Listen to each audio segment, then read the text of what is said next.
ഒന്ന് തെസ്സലോനിക്കർക്ക് എഴുതിയ ലേഖനം 5-ാം അധ്യായം അതിൻ്റെ 11 മുതലുള്ള വാക്യത്തിൽ ഇങ്ങനെ എഴുതിയിരിക്കുന്നു. ആകയാൽ നിങ്ങൾ ചെയ്തു വരുന്നത് പോലെ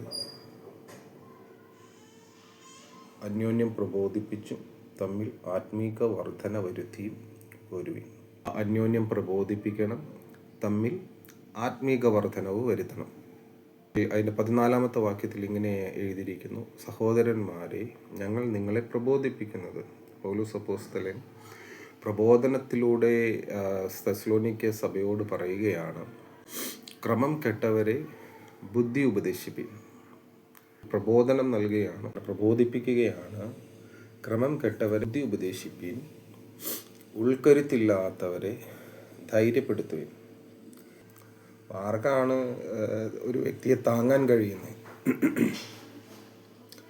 ഞാനൊരു വ്യക്തിയെ, മറ്റൊരു വ്യക്തിയെ എനിക്ക് താങ്ങണമെങ്കിൽ അവരെക്കാളും എനിക്കൊരു ബലം എനിക്കുണ്ടെങ്കിൽ മാത്രമേ എനിക്ക് അവരെ താങ്ങാൻ കഴിയത്തുള്ളൂ.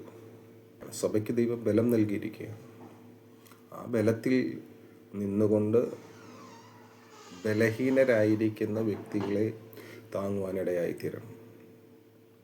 ആമേൻ. ബലഹീനരെ താങ്ങണം, എല്ലാവരോടും ദീർഘക്ഷമ കാണിക്കണം.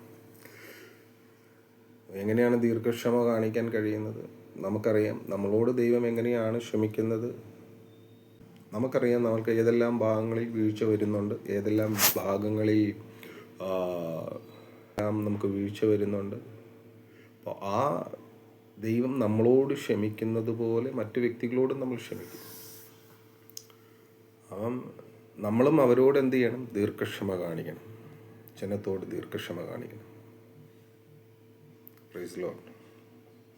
ആയിരിക്കുന്ന ദേശത്ത്, നമ്മളായിരിക്കുന്ന രാജ്യത്തെ ക്രമം കെട്ടവരെ ബുദ്ധി ഉപദേശിപ്പാൻ, കരുത്തില്ലാത്തവരെ ധൈര്യപ്പെടുത്തുവാൻ, ബലഹീനരെ താങ്ങുവാൻ, എല്ലാവരോടും ദീർഘക്ഷമ കാണിപ്പാൻ ദൈവം നമ്മളെ എഴുന്നേൽപ്പിച്ചിരിക്കുകയാണ്. സഭയെ ദൈവമാക്കി വെച്ചിരിക്കുകയാണ്.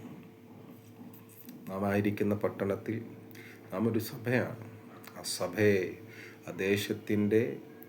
ആ ദേശത്തെ ക്രമത്തിലേക്ക് കൊണ്ടുവരുവാൻ ആണ് നമ്മളെ ദൈവമാക്കി വെച്ചിരിക്കുന്നത്. ആ ദേശത്തുള്ള ഉൾക്കരുത്തില്ലാത്തവരെ ധൈര്യപ്പെടുത്തുവാൻ ദൈവം ഇടയാക്കി വെച്ചിരിക്കുകയാണ്. ബലഹീനരെ താങ്ങുവാൻ ബലത്തോടെ നമ്മളെ നിർത്തിയിരിക്കുകയാണ്. എല്ലാവരോടും ദീർഘക്ഷമ കാണിപ്പാൻ വലിയ കൃപയിൽ കർത്താവ് നമ്മളെ നിർത്തിയിരിക്കുകയാണ്. ഈ ദിവസങ്ങളിൽ വലിയ ദൈവത്തിൻ്റെ പ്രവൃത്തികൾ നമ്മൾ ഓരോരുത്തരിലൂടെ നടക്കുവാനിടയായി തീരട്ടെ.